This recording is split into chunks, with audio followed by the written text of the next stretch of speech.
ಪುಷ್ಪರಾಜ್ ಹುಲಿಯ ಗೂಹೆ ಎಂದಾಕ್ಷಣ ಅದು ಹುಲಿ ಕಟ್ಟಿದ ಗೂಹೆ ಅಲ್ಲ, ಸರ್ಪದ ಹುತ್ತು ಎಂದಾಕ್ಷಣ ಸರ್ಪ ನಿರ್ಮಿಸಿದ ಹುತ್ತವೂ ಅಲ್ಲ, ಯಾರ ಕಟ್ಟಿದ ಬಂಗಲೆಯೊಳಗೆ ಮಾನವನ ಹುಲಿಯಂತೆ ಗರ್ಜಿಸುತ್ತಾನೆ, ಸರ್ಪದಂತೆ ಕೊಡುತ್ತಾನೆ. ತಾಯಿಯ ಮಡಿಲಲ್ಲಿ ಭಸ್ಮವಾಗಿ ಅಂತ್ಯಗೊಳ್ಳುವ ಮಾನವರ ಆಸೆಗೆ ಕೊನೆ ಇಲ್ಲ. ಹೃದಯವನ್ನು ಕದ್ದು ಈಗಿನ ರಾಜಕೀಯ ಕೈವಾಡದಲ್ಲಿ ಮೆರೆಯುತ್ತಿದ್ದಾರೆ.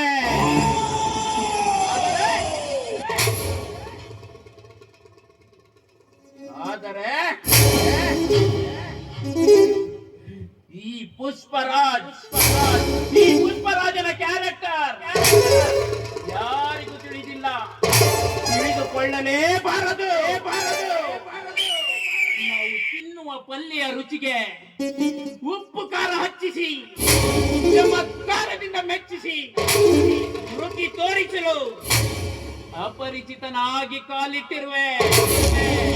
ಅಂದ್ರೆ ನನ್ನ ಗಾಳಿಯ ಮಾತಿಗೆ ಅಳತೆ ಮಾಡಿ ಹಾರಾಡುತ್ತಿರುವ ಚತುರ ಹೆಣ್ಣಿನ ಸ್ನೇಹದ ಜೊತೆಗೆ ನನ್ನ ಮಾಯದಾಟಕ್ಕೆ ಸ್ನೇಹಿತೆಯಾಗಿಟ್ಕೊಂಡು ನನ್ನ ಜಾಡತನದಿಂದ ಪ್ರಾಣ ಬಿಟ್ಟಿರುವ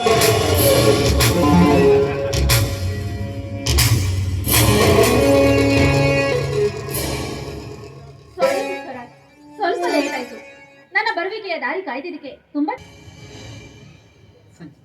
ಈ ನಿನ್ನ ಮುದ್ದಾದ ಕೃತಿಯಿಂದ ಥ್ಯಾಂಕ್ಸ್ ಹೇಳೋ ಪದ ಉದಿರಿದಾಗಲೇ ನನಗೆ ತುಂಬಾ ಖುಷಿ ಆಯ್ತು ಕಣೆ.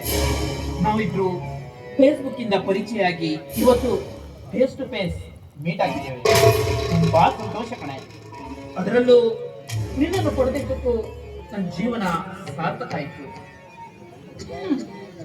ಸ್ನೇಹ ಬಯಸೋದಾದ್ರೆ ನಾನು ಇಲ್ಲಿವರೆಗೂ ಬರ್ಬೇಕಾಗಿತ್ತಾ? ನೋಡಿ, ಪ್ರೀತಿ ಹುಟ್ಟಿದ ಮೇಲೆ ಸ್ನೇಹವನ್ನು ಬದಿಗಿಟ್ಟು ಪ್ರೀತಿಯಿಂದ ಮಾತಾಡೋಣ ಅಂತ ಬಂದೆ. ಆದ್ರೆ ನೀವು ಅದೇ ರಾಗವನ್ನ ಹಾಡ್ತಾ ಇದ್ದೀರಾ. ನೋಡಿ, ಪ್ರೀತಿಯ ಸುಖವನ್ನು ಬಯಸಿ ಬಂದವಳು ನಾನು. ನಿಮ್ಮ ಸ್ನೇಹಕ್ಕಾಗಿ ಎಲ್ಲ ನಿಮ್ಮ ತಲೆಹರಟೆ ಮಾತುಗಳನ್ನು ಕೇಳಬೇಕಾಗಿಲ್ಲ. ನಾನಿನ್ ಬರ್ತೀನಿ. ಮುಂಜಾನೆ ಮಂಜು ಕರಗುವ ಸಮಯಕ್ಕೆ ದುಂಬಿಗೆ ಹೂವಿನ ಆಸರೆ ಪಡೆಯೋದರಲ್ಲಿ ಏನು ಸಂದೇಹವಿಲ್ಲ. ಈ ನಿನ್ನ ಕನಸುಗಳು ಸುಮಧುರವಾದ ಗಾಯನದೊಂದಿಗೆ ಶುರುವಾಗಲಿ. ತುಂಬಾ ಸಂತೋಷವಾಯಿತು. ನಿಮ್ಮ ಉತ್ತಮವಾದ ಗಾನದೊಂದಿಗೆ ಹೆಜ್ಜೆ ಹಾಕುವೆ, ಆಯ್ತೆ?